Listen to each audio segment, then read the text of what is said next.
Good morning, everyone, and welcome to another InfraViewing Spotlight Series. Actually, the first one of 2024. So I'm super excited to say that we have Simon Smith, the CEO of Extrinsica. Quick snapshot on Extrinsica. They're a global, probably one of global's Microsoft top Azure cloud solutions providers in the UK, specializing in complex hyperscale cloud solutions for the mid to enterprise market, including the FTSE 100. What do? They help businesses navigate their digital transformation journey, taking them through the status quo to faster decision-making, innovation, and data-driven business solutions. Now, once again, absolutely delighted to have Simon Smith under the spotlight today. I'm sure he'll give us a better overview of Extrinsica and some juicy insights. First of all, welcome, Simon. How are you? Yeah, great. Thanks, Tim. Really good. I thought, what an intro. I don't think I could top that. Well, I'm sure you can once we get going, but yeah, no, I appreciate that. Just to kick things off, probably a quick overview of your career so far and how you got into the industry, just for some of the viewers. Yeah, sure. So actually, I'm on a second career in the industry. My first career was actually military. Okay. So went off and joined the RAF as an 18-year-old. Wow. Did a bunch of super exciting stuff. Started off as a ground-based radar controller, intercepting Soviet bombers coming around the North Cape of Norway. Okay. Then spent 5 years, 2 tours of duty in occupied West Berlin when the wall was still up. Oh my word.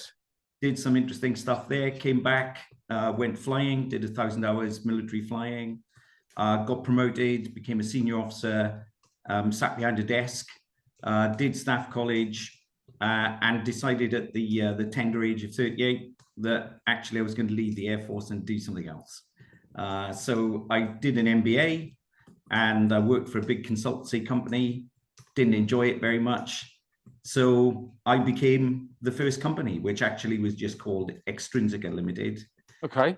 And then out of Extrinsica Limited, which was an interim staff company, we funded Extrinsica Global. And we wanted to pioneer something in a brand new market, really. So new product, new market.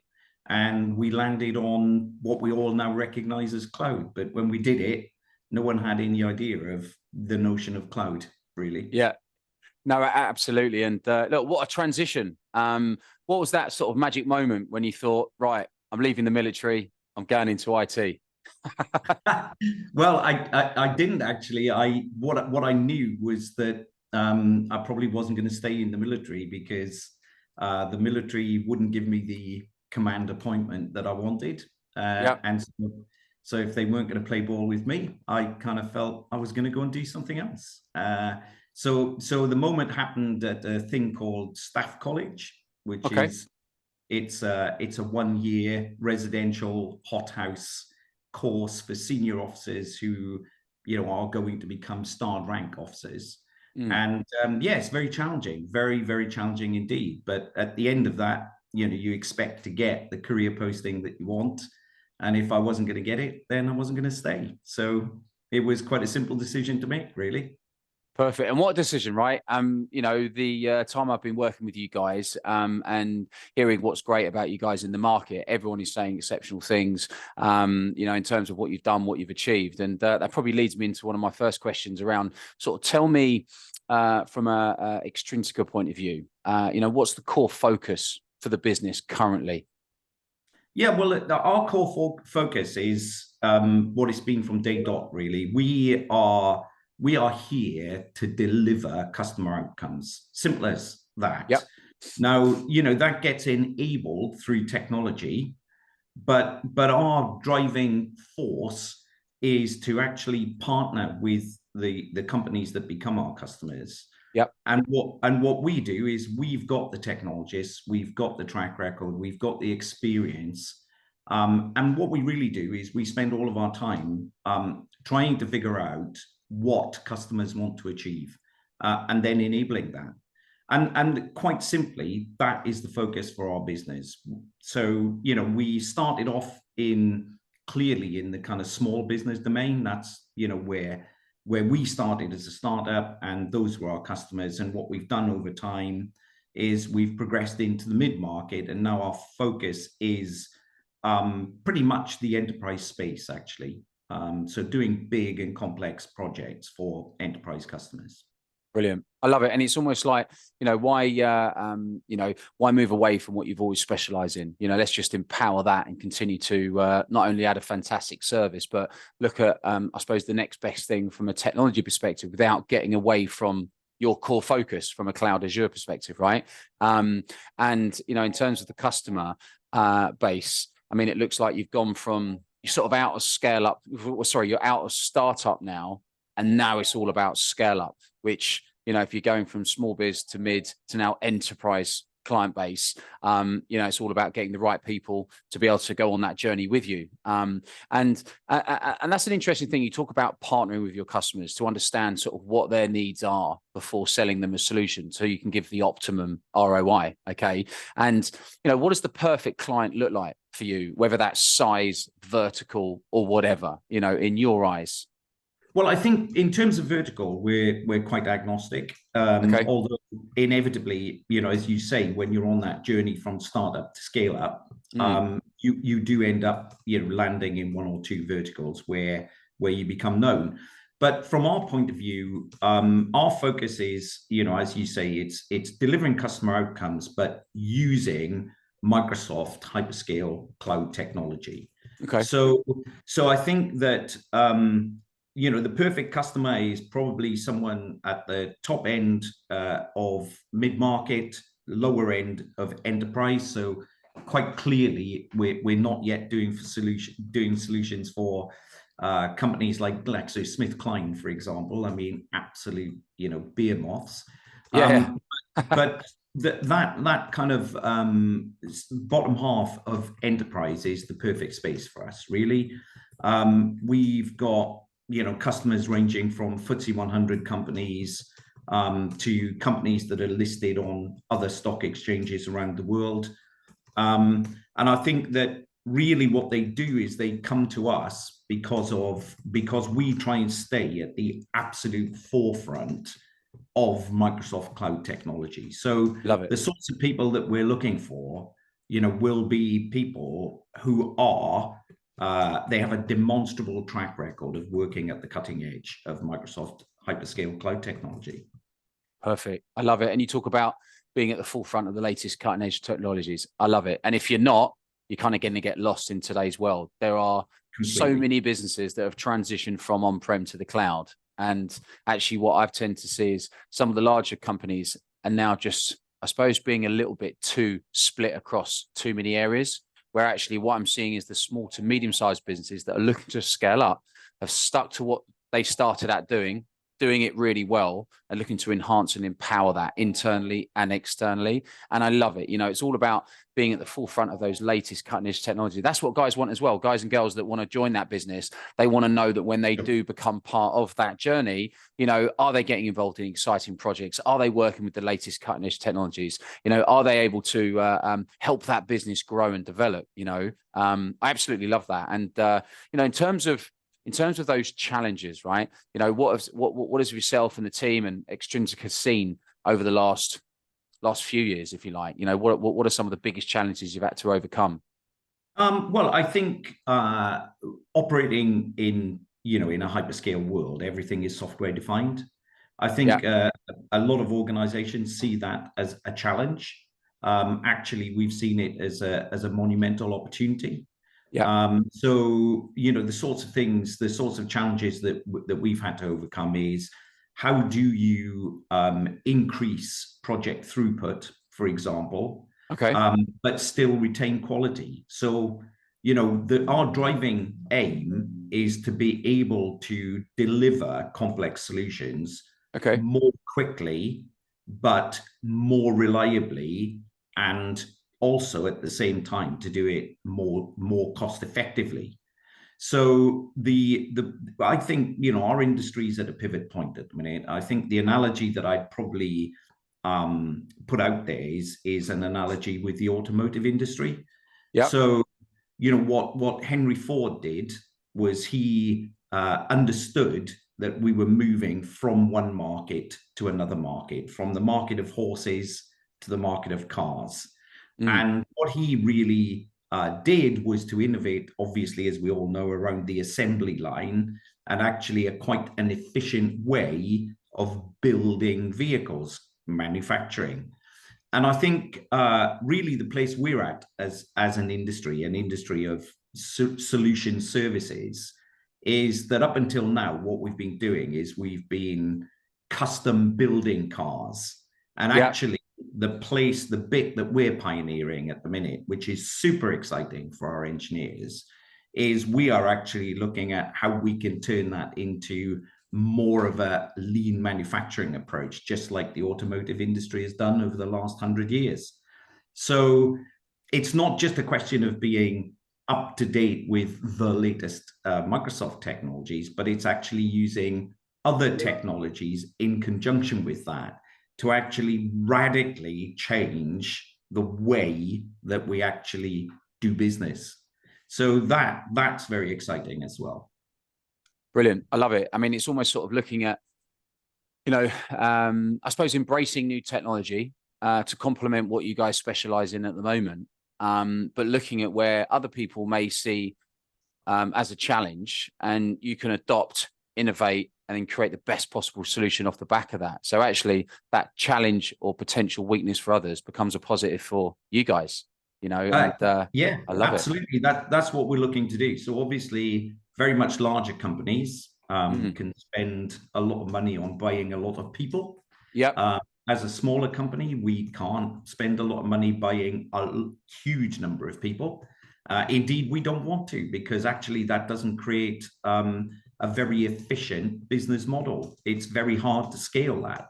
So because we are on that journey from after having done startup to scale up, and in actual fact, what we want to do is we want to be able to scale the business very efficiently.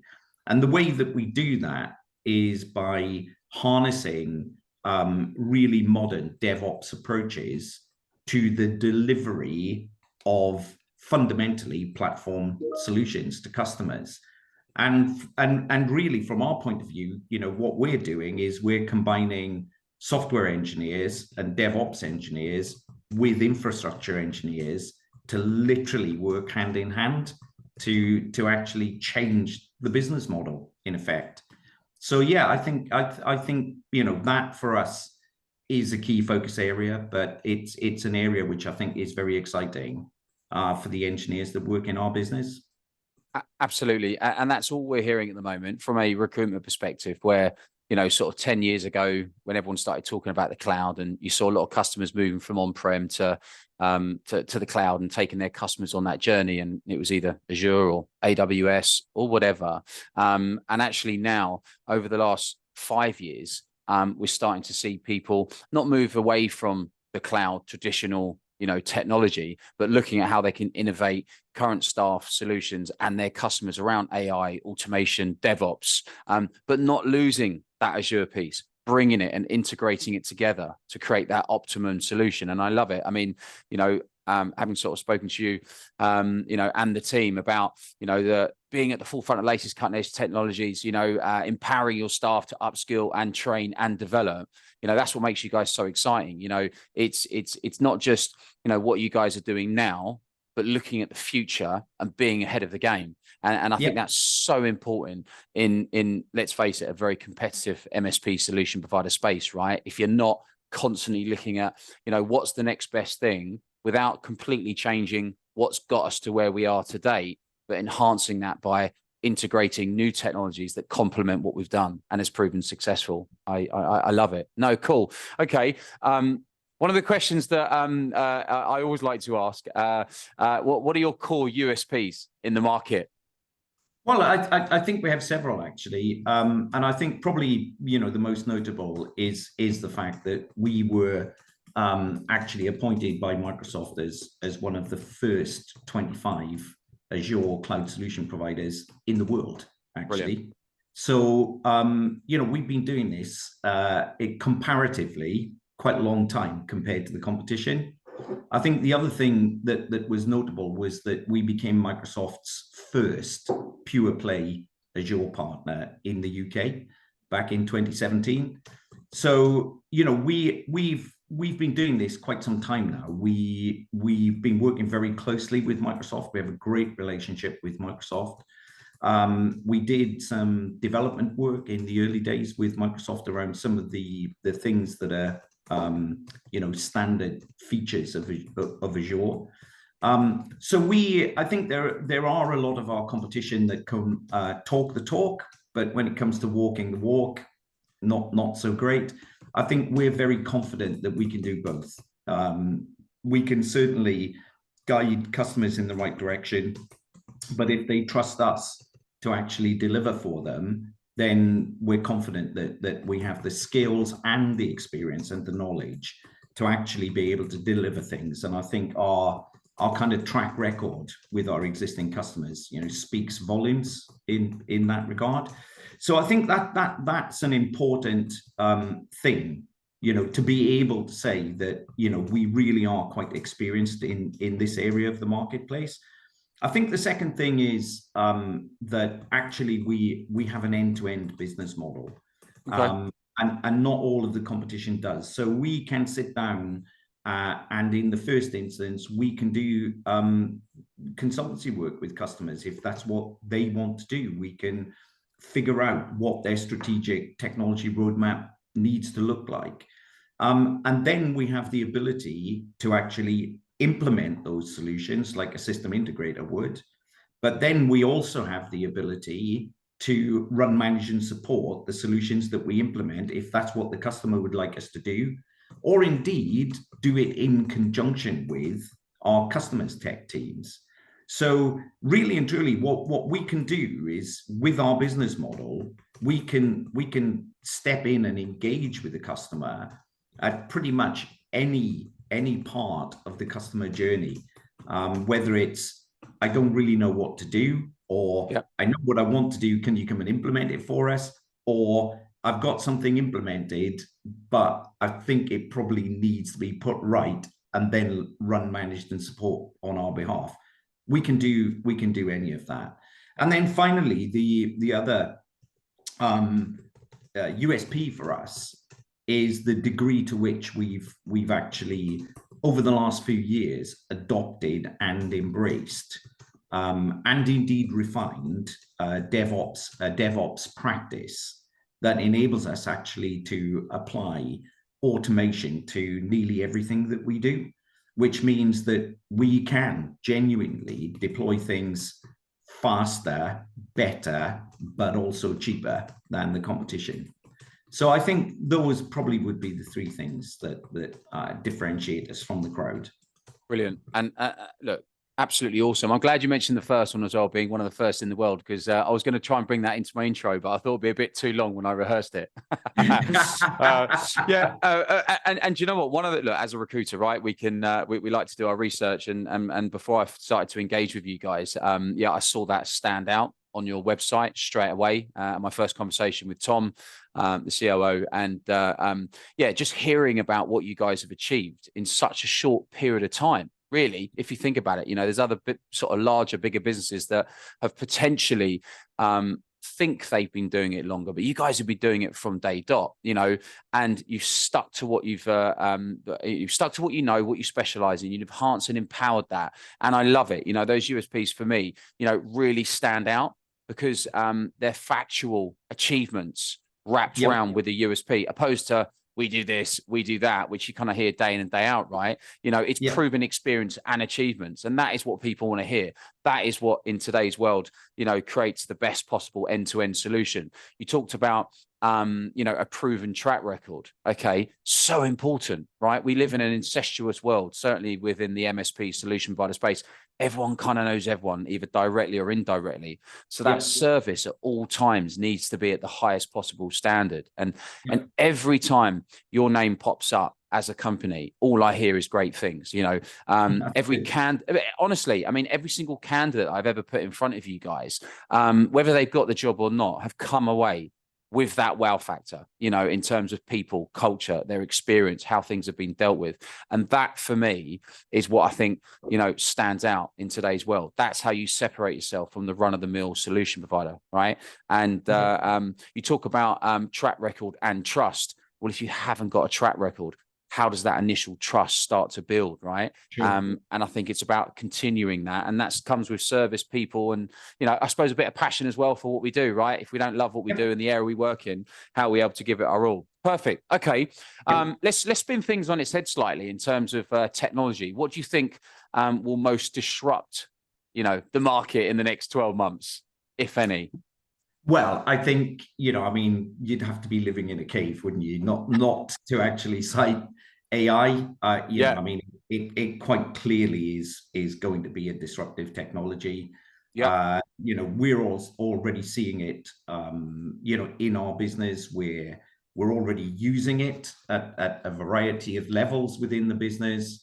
I think, you know, AI is currently in its infancy. But I think what AI is going to do is it's going to be in the military, we would have used the term force multiplier. Okay. Because, you know, what you do is you find something that has the effect of increasing the size of your force. And AI is clearly one of those things. I mean, if we just take one trivial example, you know, actually writing computer code. So, you know, I was speaking to a CTO the other day, and he was saying that, you know, probably 90% of the code for the incredible application that they've built, but about 90% of the code is actually written by GPT-4. Yeah. Now, it's scary. clearly reviewed and validated by a human being. But the point is that what used to be 3 days work can now be done in 30 minutes. So I think, you know, if you were to pick something that is quite literally the next disruptive technology, then you'd have to say AI, you know, would need to feature in there, very definitely. And from our point of view, bearing in mind how heavily invested we are into automation, then being able to bring things like AI into the automation domain means that, you know, we can speed things up even further. So yeah, I think it's going to be very disruptive. Yeah, no, I couldn't agree more. I mean, it's the talk of the town at the moment. I mean, you know, there's lots of pros and cons, and I think the businesses that are embracing it and looking at how they can bring that into an automated solution to create a better one for their customers are going to be okay. Yeah, I think we're a little bit way off before the robots take over. Oh yeah, absolutely. I hope so. Anyway, I hope no one comes and takes over my job, and then I've got to tell a robot how to go and recruit, because I might be out of work. I might have to go. No, I mean, change. I think the key thing is, you know, there clearly are, you know, dimensions beyond the technology which are very serious and need to be addressed. Absolutely. But I think that the key thing is that, you know, if we have a skills shortage, then, you know, having a notion of, oh, well, what we can do is just train a lot of people to do this stuff. I think we're just kidding ourselves. You know, we're not going to overcome it that way. So what we need to do is we need to empower the people that we've already got. 100%. And I think really that's what we're setting out to do with automation, is not actually to displace people, but what we're trying to do is we're trying to empower the people we've got to do 3 times, 5 times, 10 times what they were able to do previously. Absolutely. Look, and that's changing the negative to a positive, right? Whenever there's something new, whenever something, you know, one person talks about it, suddenly the whole world is talking about it, right? Certainly, again, in our space, and actually, you know, fear can be someone's worst nightmare. Okay, am I going to lose my job, or, you know, am I going to be able to progress as quick? Well, actually, hopefully, the AI and the automation side of things will allow them to do, dare I say it, the grunt work a little bit quicker, and empower them to do more of the face-to-face, the more project execution, right? So actually, it should enhance their capability to use technology and allow the AI automation side of things to get them to that point quicker.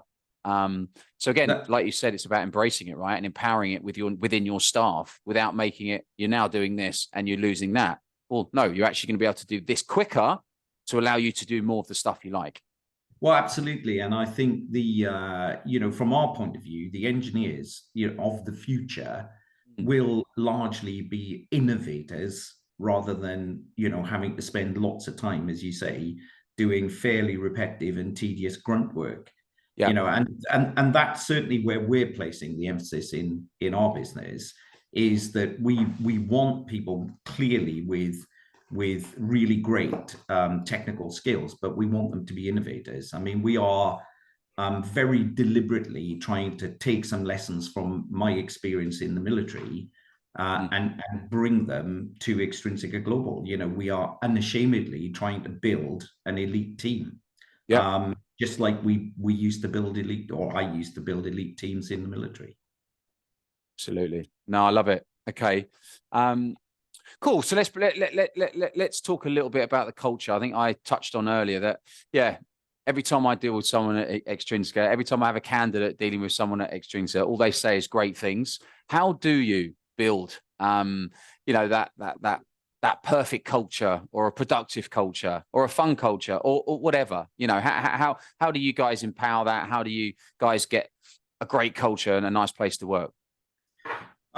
We deliberately set out to be a team. Okay. And actually what we want team players. In the military, if you speak to soldiers who are on the front line, say in Afghanistan, and you ask them, why they do brave things, they do brave things because of the people who are actually sat beside them or kneeling beside them in a trench, right? And what we want to do is we want to introduce that into our business, that we will do things for each other because we actually care about each other. Now, that sounds a little bit schmaltzy and trite, but at the Christmas party, I told you it was our Christmas party on Friday. I had a conversation with one of our employees and his wife, actually, and he'd experienced a serious illness. And both he and his wife sort of said the support you gave us was just off the scale when we navigated that. And my response was, that's what a team does. Absolutely. There are times when every member of a team will flag a little bit, run out of energy a bit, whatever it is. And it's at that point that another member of the team can actually reach out, put their arm around their shoulder, pick them up again, and carry on the journey. And so we are looking for people that are prepared to buy into that culture, and not just buy into it, but become an active part of it. And I think that what we are now finding is that because those are the sorts of individuals that we recruit, we are now actually building a culture, which is really, we focus on expertise, but we also focus a lot on personal character and whether that will fit with the rest of the team. So yeah, it's about focusing on all the things that enable us to build and maintain high performing teams, from me all the way down. Brilliant. I absolutely love that. And I was writing a few notes as you were sort of going through that. And I think you've heard me say this many times. I mean, I think the market is driven by personality and character, right? I think, someone that is a good egg, that's hungry, passionate, team orientated, wants to be part of a journey, come and buy into a culture that they can be themselves, add value, get self-satisfaction. But, if times wear a few hats and get the job done, they're the sort of people we want. You talk about, going in the trenches and, sometimes just powering through. That's what it takes in our world. It's not easy. It's fast paced. It's dynamic. It's very different to working for an end user. I think it takes a certain person, but for the right person with the right attitude, the right behaviors, that wants to be team orientated, that, wants to collaborate with their peers below and above, right? That's for me what creates a culture where, people aren't fearful of speaking to someone above them, but equally, don't look below as something that's beneath them, personality, character, because I think skills and experience in the right business can be taught and gained. But unfortunately, if you're not a team player, it's just not going to work, and I couldn't agree yeah, more. and I absolutely thoroughly agree with that. The first thing we look for when we're looking to take new people on is technical competence, because that is a given, right? Yep. We expect that. But then what we do is we spend a lot of time figuring out whether this person will fit into the culture of the business and be a positive contributor to it.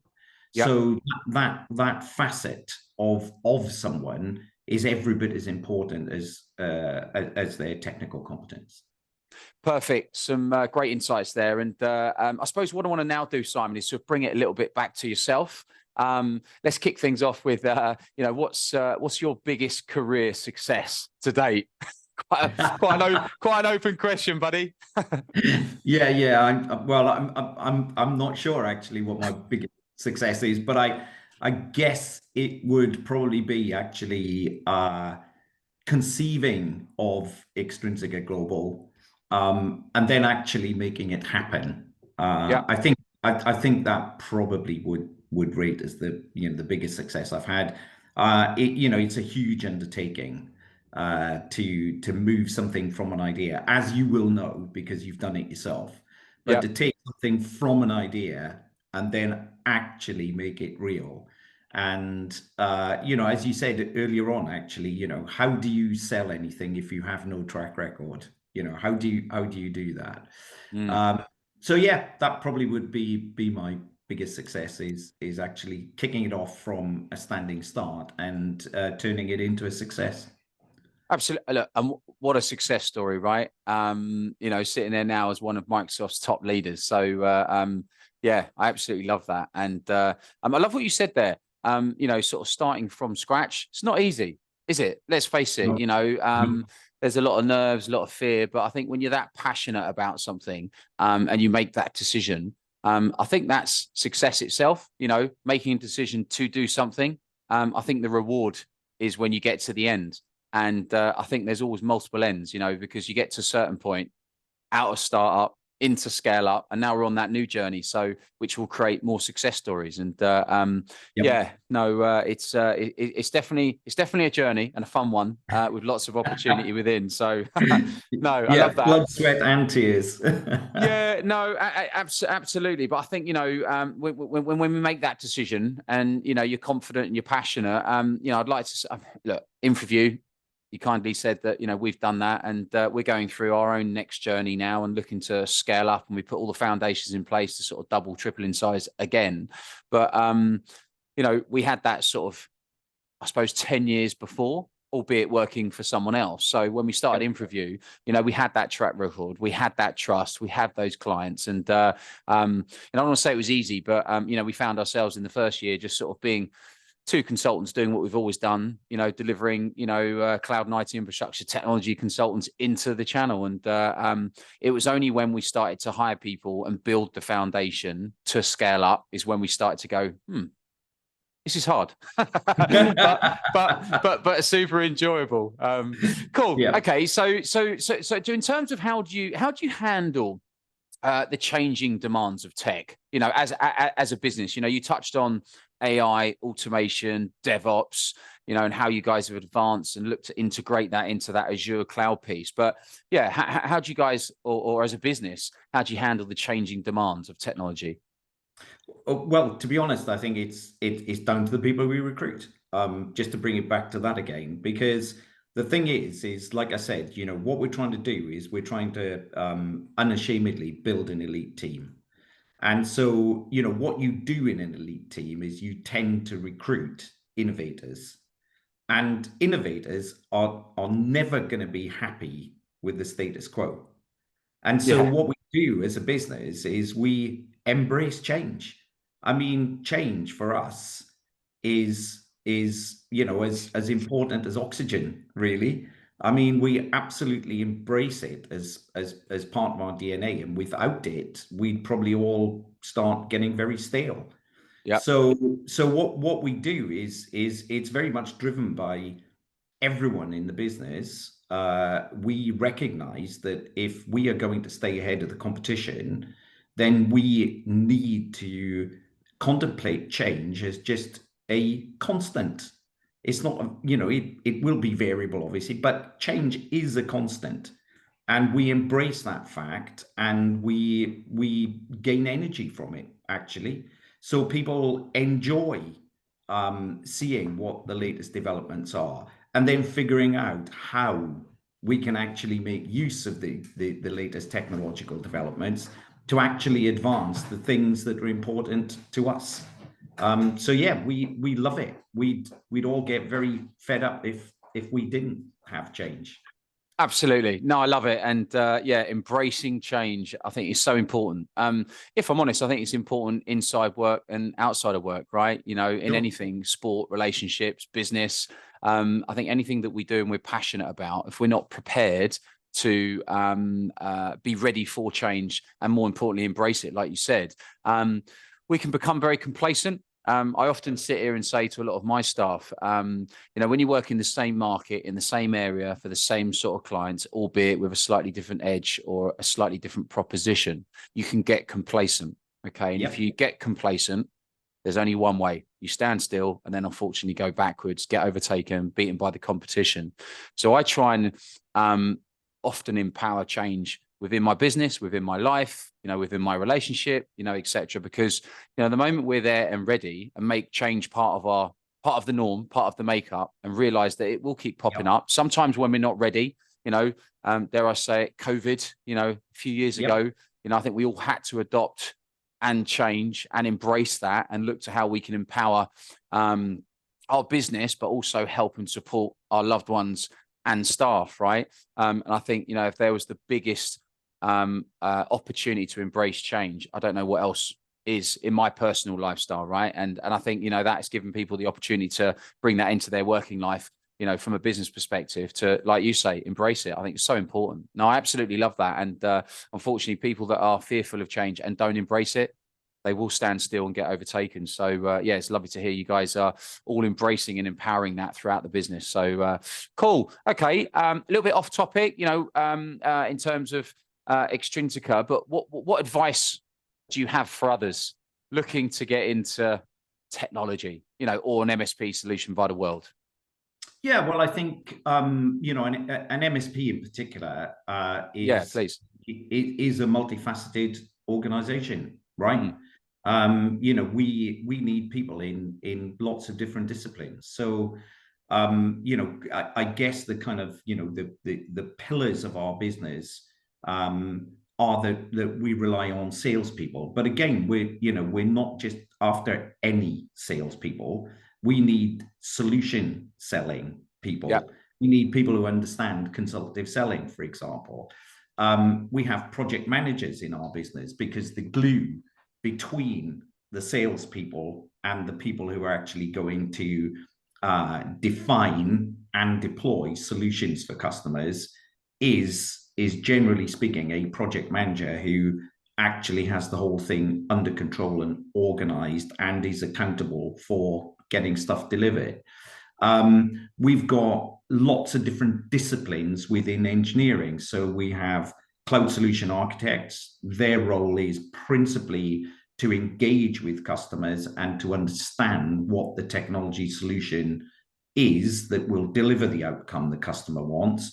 And then what we've done now is we've created a deployment engineering discipline in our business. And that, as I said earlier on, is a marriage of infrastructure engineers, Azure engineers, with DevOps engineers who often have come from a software engineering background. And that is a fantastic partnership. It really is. Actually getting those guys and girls to work together to actually deliver the output that we as a business require. That's a very, very exciting space, I think. And then, of course, we have the service delivery piece, which now actually has expanded so that instead of just being, I say just being, a cloud ops setup, that is rapidly becoming a cloud SecOps setup. Okay. So that what we're doing is we're actually combining SecOps with cloud ops and making it a single coherent whole. And that, again, is a fantastically exciting space to be in. Absolutely. So, you know, those are the kind of disciplines within the business. And then, of course, what you've got is you've got the business management team. So you need to have the strategists in the business to know, to understand the market. Where is the market going? How can you capitalize on the dynamics that are currently in the marketplace? You know, what does our strategy have to be to really tap in to the incredible growth that there is in the hyperscale market space right now? So what we need people across all of those disciplines. And one of the things that I would say is, you know, I use myself as an example. You know, when I left the Air Force, my expertise was in air battle management, you know, from an AWACS. So that's what I specialized in. You know, how do you apply that to business? Well, there are certain things that I think are enduring. It doesn't matter what sort of walk of life you've come from. There are certain things that you will always be there. We've spoken about character. Yep. We've spoken about innovation. We've spoken also about people who can be positive and collaborative. So, you know, if you've got that sort of character, you want to be involved in the innovative side of tech. You know, it's not just being an engineer, a technocrat, a data scientist. You know, there are other jobs in tech that you know you can actually go and do, you know, almost regardless of what background you come from. So in our business, we do tend to employ ex-armed forces people. So our head of deployment engineering is ex-Royal Artillery. Okay. Our head of operations is ex-Royal Tank Regiment. You know, there's me, I'm ex-Air Force, and we've got one or two others as well. So, you know, what we find as a business is that there are some skills that we especially value and personal characteristics in ex-military people, for example, but, you know, it's not exclusively so. You could come from any walk of life.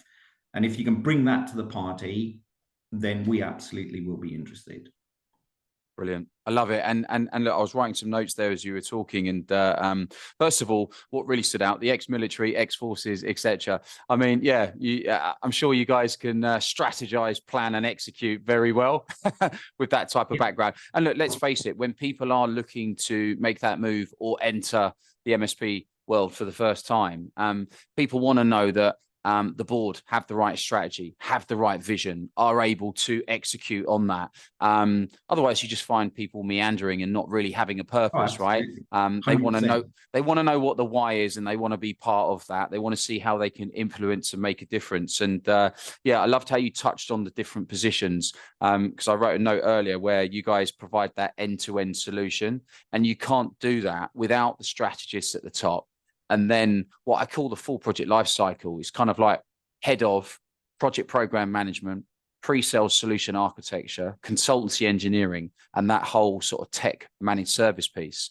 So actually what you guys can do is at any stage of a client opportunity, look at, is it professional services? Is it managed services? Is it both? You know, is it initial project to then bring them to that managed service offering where you guys can do that ongoing service? And I love how you said you're bringing now the SecOps into, well, SecOps and CloudOps as one, because again, that's just another opportunity to show a customer, depending on what technology you guys implement or what they've got in place, you can look after. And I love it. You know, that's about, like you say, being innovative and providing that solution that is not just a quick fix, but an ongoing support and solution to benefit their company, right? I love it. Okay, cool. Off piece a little bit as well. Who do you admire? Who do you admire most in the sector? A person or a company? That's. I think it's a tricky one, actually. Apart from me, obviously. So I couldn't resist it. Definitely don't want to do that, Tim. Definitely don't want to do that. And I think it is really difficult because there are so many genuinely amazing people in our industry. Definitely. I think if there was someone that I'd aspire to be like, I think I'd probably choose Demis Hassabis, Okay. who founded DeepMind. Yeah. And I, extraordinary vision. And I think that the impression I get, at least without having worked with them, is that there is this focus on excellence, on exceptionalism, is looking for people who are absolutely at the top of their game, and then creating something that simply hasn't been done before. So for me personally, that's a very appealing prospect. So yeah, I really admire what he's done personally, and what he's done with DeepMind as well. So yeah, I guess, that's just an example among probably hundreds you could cite. Absolutely. Look, and I love what you said. There are so many talented people out there, and hence the reason why we got to stay above the curve, right? We got to constantly innovate and stay at the forefront of the latest technology, and be a strategist at its highest point. I love where you mentioned again excellence, because I have notes as you've been talking, and I've written elite down probably about 10 times, and I love it. You talk about an elite team, an elite culture, an elite offering. And then that ties in what you just said there in terms of who you admire because of the excellence, and you could look at excellence as people, service, opportunity, product. And I think personally, in any service that you offer, people can often say, I can offer a great service, but what about the experience, right? It's about that celebrity experience, not just a service that ends up with being a product that you're going to implement and look after. But clients in today's world want to know that that celebrity experience is on offer. And, I work with a lot of in work and outside of work about, do you actually know what that celebrity experience looked like? If you don't, work it out, because customers will very quickly feel either completely empowered that they are getting a service above and beyond that is backed up with that celebrity experience, being looked after. When there's an issue, we don't make it a massive problem. We look at how we can solve it, in minimal time and effort. So yeah, I love it. I mean, so far I'm looking at, elite, I'm looking at excellence, I'm looking at that celebrity service, and that really sums up you guys. And cool. Okay. We are getting to the end, Simon. So I have to say it's been brilliant. And I can't wait to put this out there into the open world. But I'm going to finish off with a few fun, quick fire questions. So I mean, literally whatever comes to mind straight away. So let's kick this off. Which 3 people would you most like to invite to dinner? All right. Okay.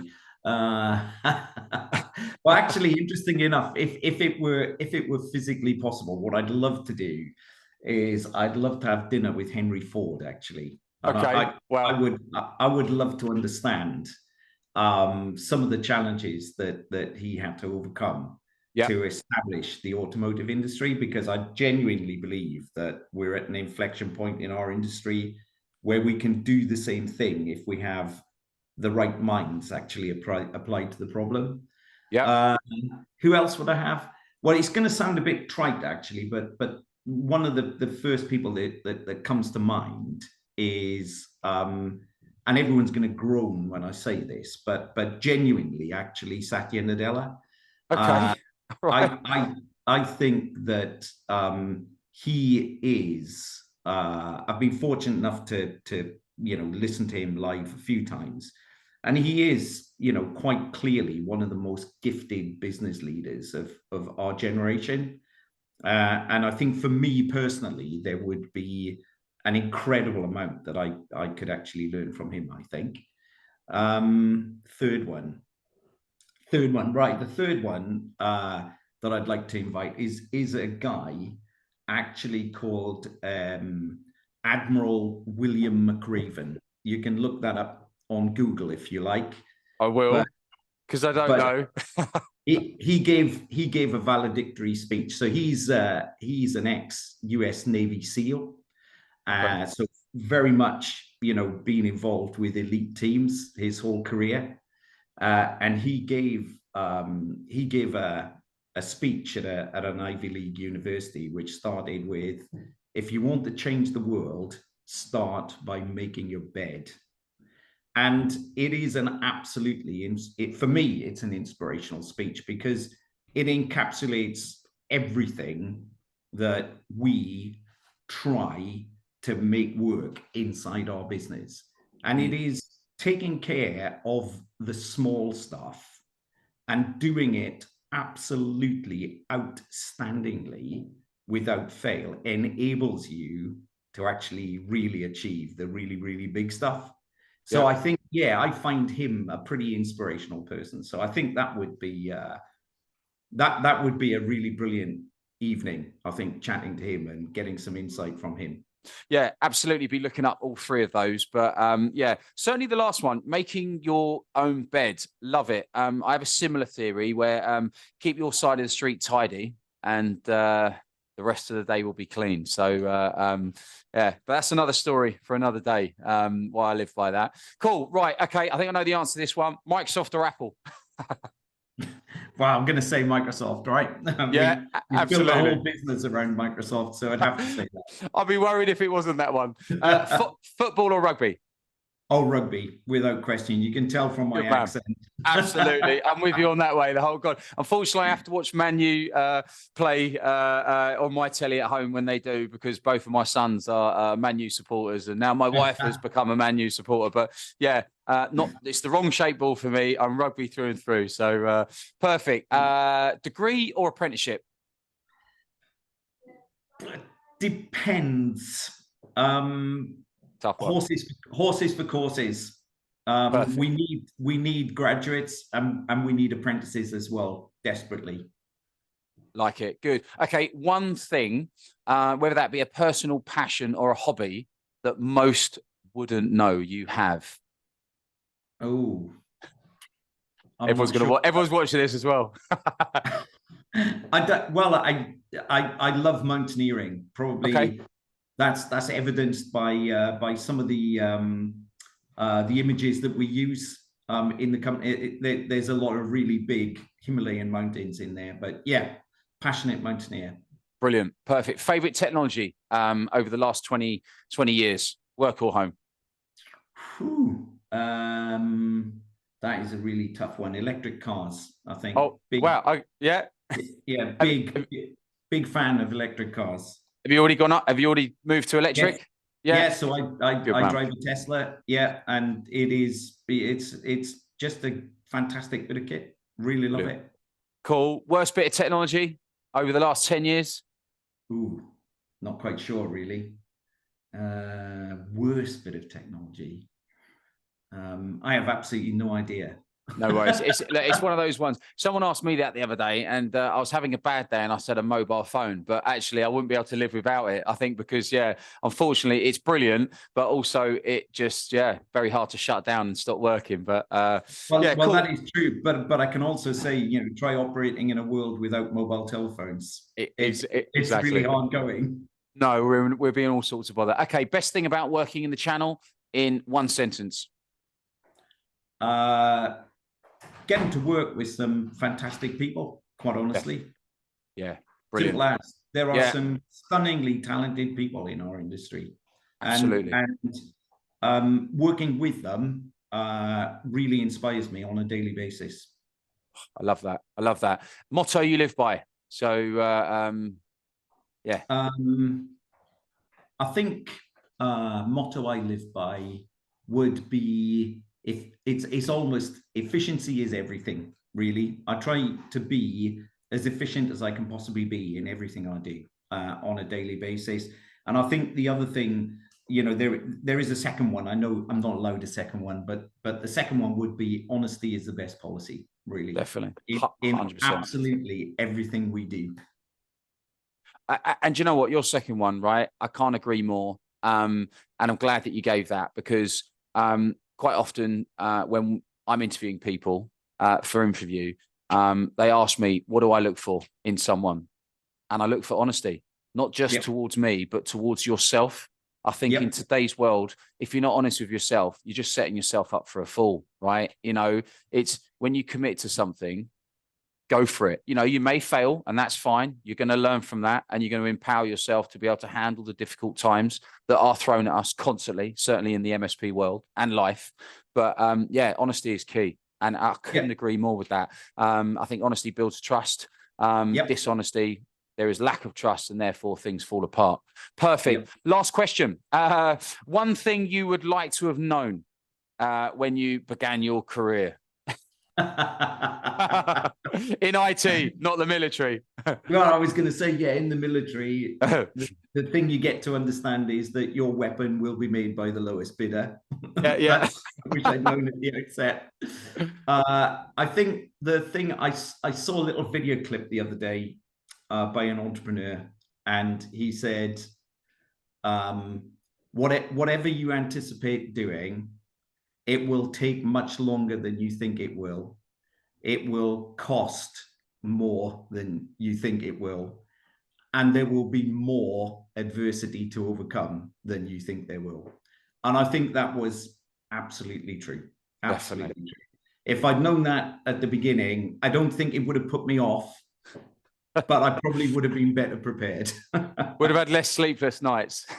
Yes. Or just embraced, you know, the uncertainty. Absolutely. But yeah, generally speaking, it takes longer and it costs more, and there's more adversity to be navigated than you imagine will be the case. Brilliant. Simon, we are at the end. You know, wow, I have to say some amazing insights there. And I just want to personally thank you again for taking part in this Spotlight series. You know, from the deepest part of my heart, I truly hope Team Extrinsica and yourself had continued success. You know, and for the viewers, I hope everyone has enjoyed hearing such great insights as much as I have. And if anyone has any questions or comments for myself or Simon, you know, please feel free to comment below, you know, post anything you like, share what you want. And of course, if you would like to get involved in the oncoming Spotlight series for 2024, please feel free to reach out to myself. My details are below. And that leads me to finish once again to say, Simon, you're absolutely amazing. You have a fantastic business. Everyone should be empowered to hopefully become part of your journey at some point in their own career. You've been amazing. Thank you so much. Thanks, Tim. It's been an absolute pleasure. Really enjoyed it. Thanks, buddy. Cheers.